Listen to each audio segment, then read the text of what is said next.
larutan NaOH yang sudah distandarisasi dimasukkan ke dalam buret sampai mencapai batas ambang paling atas. Nah, ini merupakan ilustrasi dari larutan NaOH maupun HCl, di mana pada bagian buret merupakan larutan NaOH dan di sini partikel berwarna ungu itu diilustrasikan sebagai ion Na+, dan partikel yang berwarna merah putih diilustrasikan sebagai ion OH-. Kemudian pada bagian elemennya terdapat larutan HCl di mana partikel yang berwarna hijau itu diilustrasikan sebagai ion Cl-, sedangkan partikel berwarna putih diilustrasikan sebagai ion H+.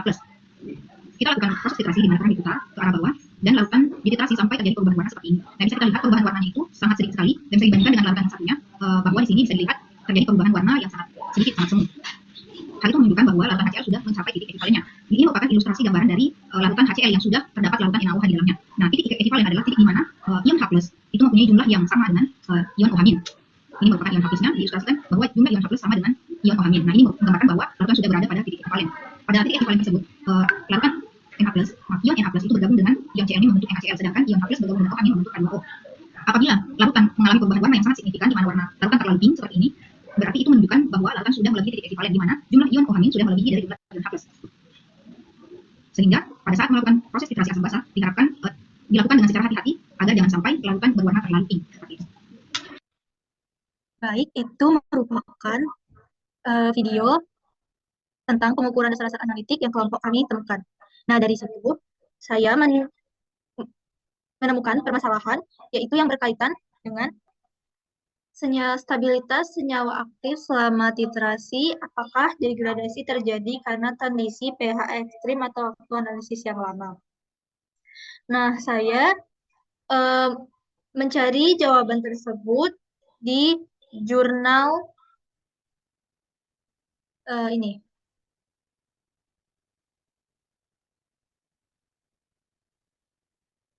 Journal Development of a Method of Analysis for Profiling of the Impurities in the Phenol-symmetric Penicillin Potassium based on the Analytical Quality by Design concept combined with the degradation mechanism of penicillins. Nah, dengan SGR-nya itu adalah Ki2.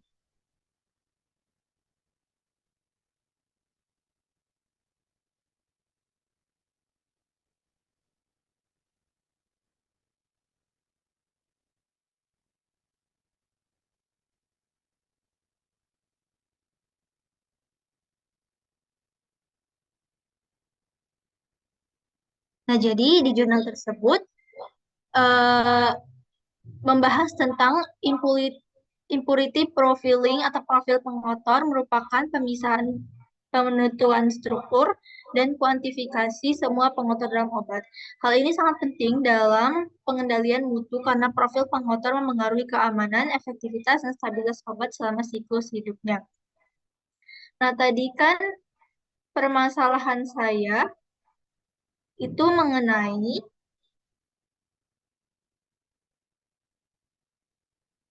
bagaimana stabilitas senyawa aktif selama titrasi, apakah degradasi terjadi karena kondisi pH ekstrim atau waktu yang lama. Nah, berdasarkan jurnal ini, saya bertanya melalui ChatGPT, apakah ada jawaban yang mengarah pada rumusan masalah yang saya dapatkan di jurnal tersebut.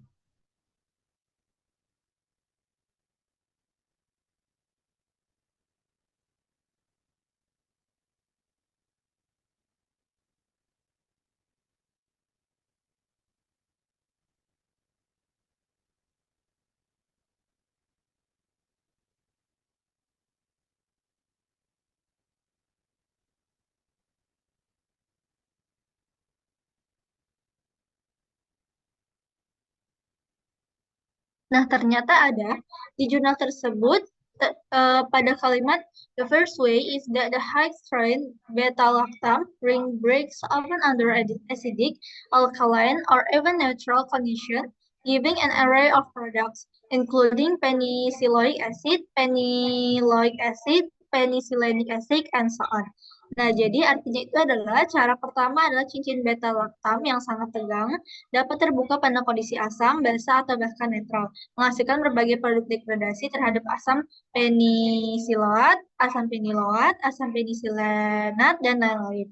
Nah, kalimat ini menjelaskan bahwa Mekanisme utama degradasi senyawa phenoxymethyl-penisilin, struktur cincin beta-laktam yang rapuh masih mudah terbuka ketika berada dalam kondisi pH ekstrim, baik asam maupun basa, sehingga terbentuk berbagai produk degradasi. Artinya, stabilitas senyawa aktif sangat dipengaruhi oleh kondisi pH, lingkungan analisis, atau filtrasi.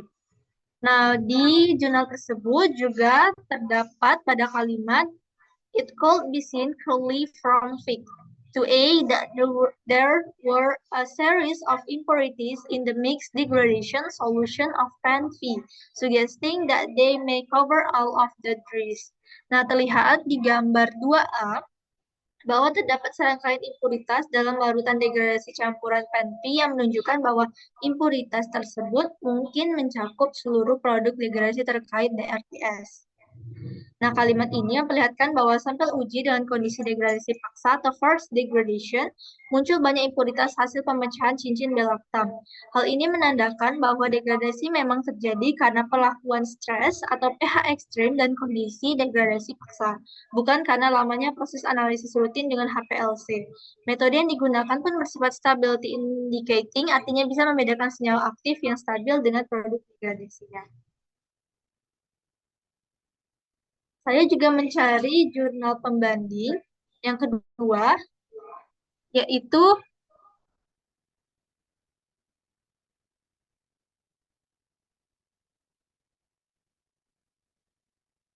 jurnal dari Journal of Pharmaceutical and Biomedical Analysis, Superheated Reverse Phase Chromatography with Ultra-Short Columns for the Analysis of Therapeutic Proteins. Nah, dengan SGR-nya yaitu Q3.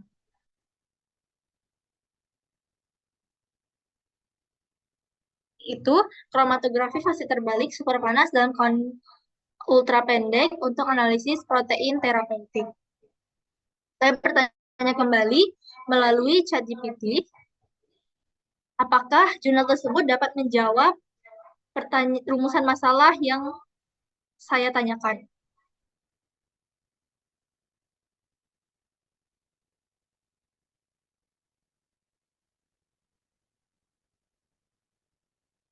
Nah, jadi di jurnal tersebut membahas tentang protein dan peptida terapeutik banyak digunakan dalam penguatan modern. Jadi analisisnya sangat penting. Analisisnya itu yang digunakan adalah kromatografi cair fase terbalik atau RPLC. Tapi tantangannya itu analisis proteinnya bisa lambat, banyak makan waktu, dan kadang resolusinya rendah. Nah, dia juga menggunakan suhu sangat tinggi, yaitu lebih dari 100 derajat Celcius, dengan fase gerak asam, yaitu pH 2 atau lebih dari 2. Nah, jadi tadi kan rumusan masalah saya itu bagaimana stabilitas senyawa aktif selama titrasi, apakah degradasi terjadi karena kondisi pH ekstrim atau waktu analisis yang lama. Jadi berdasarkan jurnal ini, jawabannya yaitu berdasarkan ChatGPT, di teks jurnal itu terdapat kalimat high temperatures and strongly acidic mobile phases inherently lead to sample degradation during analysis. Yang artinya degradasi utama dipicu oleh pH asam sekitar pH 2, ditambah lagi suhu superheated yaitu lebih dari 100 derajat Celcius. Hasilnya, protein mengalami hidrolisis dan pecah menjadi fragmen yang lebih kecil. Nah, jurnal itu juga menjelaskan as a result of fast degradation at superheated condition, analysis time is a crucial parameter affecting the resulting sample composition. Yang artinya jika analisis berlangsung lama, degradasi bisa semakin besar. Namun ini hanya faktor tambahan. Faktor utamanya tetap kondisi ekstrim pH dan suhu. Jadi, degradasi terjadi terutama karena kondisi ekstrim, pH ekstrim dan suhu yang tinggi. Waktu analisis lama juga bisa memperoleh degradasi, tapi bukan penyebab utama. Jadi solusinya itu mempercepat analisis pakai kolom ultra short agar meskipun kondisi keras, degradasi tidak sempat terjadi secara signifikan.